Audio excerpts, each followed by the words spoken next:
તો આપણે હવા સાંજે બધી ભેહુંને ઘરે જ ખવડાવવાનું હોય કાયમી. આજ ભૂકો ચણાની ખારીયું નાખી દીધું અને અત્યારે બધી રખડે છે. જે આપણે અહીંયા ઝાડું એક આપ્યું હતું થોડાક દિવસ પહેલાં, એ રિટર્ન તૈયાર થવા માંડ્યું છે હવે, કેમ કે નવા પાંદડા આવી ગયા છે. એમાં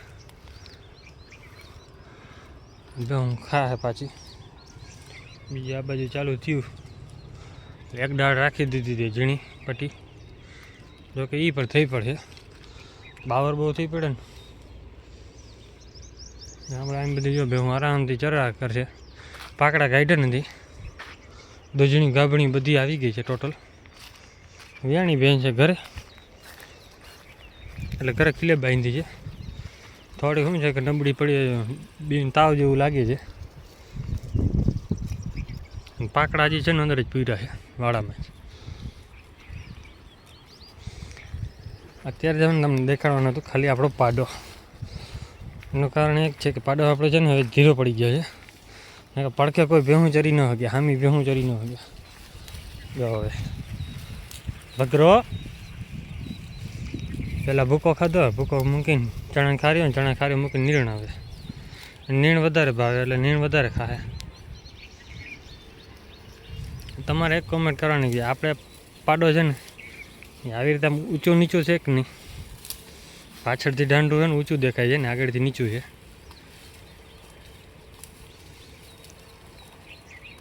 કાયદેસર દેખાય છે તો કોમેન્ટ કરજો. ભગરું હવે નીણ ખાઈ લીધી, હવે વટાડી દે બેહુને, પડકે ચા ખાવા નહીં દે કોઈને.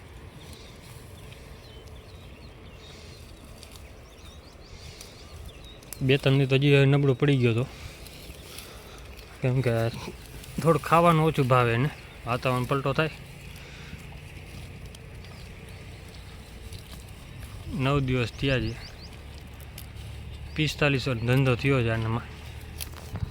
આપણે 60,000માં પાડો વેચ્યો હતો, 2000 નાખીને ભાડો દીધો, 2,000-2,500 ભાડું, અને આટલામાં પાછો એ પહોંચી આવ્યો. તો ભાડાના વસૂલ થઈ ગયા છે, માથે વૈધા છે. કેમ કે આપણે અહીંયા એને 1500 રૂપિયા મુદ્રી હાલે છે એક ભેં હાલવાની. તો 3 ભેહું થઈ છે, લગભગ 3 કે 4 જ ભેહું થઈ છે, વધારે થઈ નથી હજી. આવ્યો ને આપણે બીજે દી ભેં એક ફરી ગઈ હતી, 2 લઈ આવ્યા હતી, મેં એક ફરી ગઈ તો એના 1500 પાકી ગયા. બીજી હમણાં 2 દી પહેલાં સાંજે લઈ આવ્યા હતા, એટલે એ પણ ભેં થઈ જ ગઈ સીધી આવી. 1-2 ભેહું હતી, એક ભેં પહેલાં લઈ આવ્યા ભાઈ બીજી દી, તેથી સવારે જ લઈ આવ્યા હતા. તેથી આપણે વિડીયો બનાવ્યો નહોતો એનો, સવારે એક ભેં થઈ ગઈ હતી એની, એટલે એ ગાડીમાં ભરીને લઈ આવ્યા હતા. આપણે હતા નહીં ઘરે, આપણે જ્યારે કંઈક કામથી બહાર હતા ત્યારે. તો અહીંયા 3 ભેહું થઈ ગયા, એટલે 3000 1500 કરી નાખે, એટલે 4500નો ધંધો થયો હોય. કેમ કે એ બધા પૈસા છે ને આપણે આના આટું જ રાખી, એટલે આપણે વાપરવાના એ નહીં. આમાં તો પાડાને ખોળ આવી જાય અને વધારે એવું વધુ ભેહું થાય, એમાં વાપરવાના નીકળે ને પછી જો આવા ખડેલાને તૈયાર કરવા માટે ખાણ એને ખવડાવતા જાય ભેગું. ખાણ તેલ પાડાનું બધું એમાંથી કાઢી લેવાનું, એટલે આવી રીતે હોય. પાડાની આવકમાં બીજું કાંઈ વાપરવા જવાનું હોય નહીં, કેમ કે પાડાનું જ કાઢવાનું હોય. એટલે 2000ની ગુણી છે તો 2000ની ગુણી લીધે 2 ગુણી તો ખાઈ ગયો છે. એમ 500 રૂપિયા વધ્યા. 1-2 ફેરા તેલ દી દીધું છે. માંડવીનું તેલ દે, સરસોનું તેલ નથી દેતા. સરસોનું તેલ દે ને તો આ ભાઈ બંધ ને હાથમાં ન રહીએ. આ મેન વાંધો પાડાનો, કેમ કે પાડામાં સરસોનું તેલ કાંઈ કામનું નબળે. અત્યારે તમે દો એટલે પાડો હોય ને કંટ્રોલ બહાર જ જાય, કેમ કે સરસો થાય કડસો બહુ, ને પાડો થાય ખાડો ઝેર. પછી પાડો ફૂટતો ન હોય ને તો તમારે સરસોનું તેલ ખવડાવી શકો, નક્કર નહીં ને કાંઈ વાંધો એ પડી જાય કે હાથમાં ન રહીએ પછી, અને ખારો ઝેર થાય એટલે બીજી રીતનું. તો એના હિસાબે છે ને એ તો ધ્યાન રાખવી ફરજિયાત પડે. એટલે આપણે સરસોનું તેલ નહીં, માંડવીનું તેલ દઈ, કપાસિયા તેલ દઈ, એ હાલે. એક આપણી આ ફરતી નથી આવી. આને કોઈ ડૉક્ટર સાહેબ હોય તો ત્યાં કંઈક સલાહ દેજો કે શું ચાકરી કરી, કેમ કે આને જેટલું ખોળ ખવડાવે કંઈ દેખાતું જ નથી ખડેલીને. કેમ કે ગયા ઉનાળાથી ખોળ ખાઈ છે ભાઈ, એમને એમ જ રહીએ શરીરમાં હાવ. પછી આપણી આ એક ફરતી નથી, નાના નાનકડી હતી એ ગાભણી છે અત્યારે, શરીર નથી લેતી જ્યારે. એકવાર આપણે એને પાવડર વિચાર કરી કે અમે હવે પાવડર આવતું હોય તો કોમેન્ટ કરજો ડૉક્ટર સાહેબ હોય તો. જો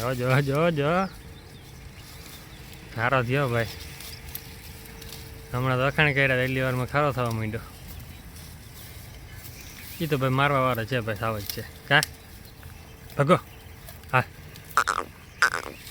અહીંયા વાલ હા.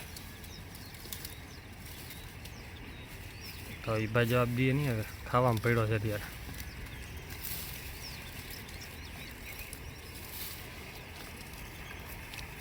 જો જલસા છે હાવ એને.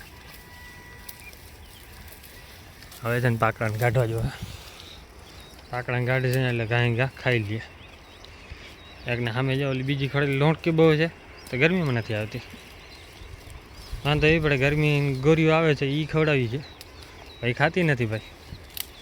રોટલી તડે નહીં, ખોળમાં ખાય નહીં ગોરી. હવે ગમે એમ કરે પકડીને નાખી દઉં મોઢામાં તો જ થાય. તો આપણે છે ને રતનનો મરડો બદલાવી નાખવો છે, કેમ કે તોફાની એટલે બીજી રીતની થઈ ગઈ. ના આપણે છે ને હવે થઈ ગઈ છે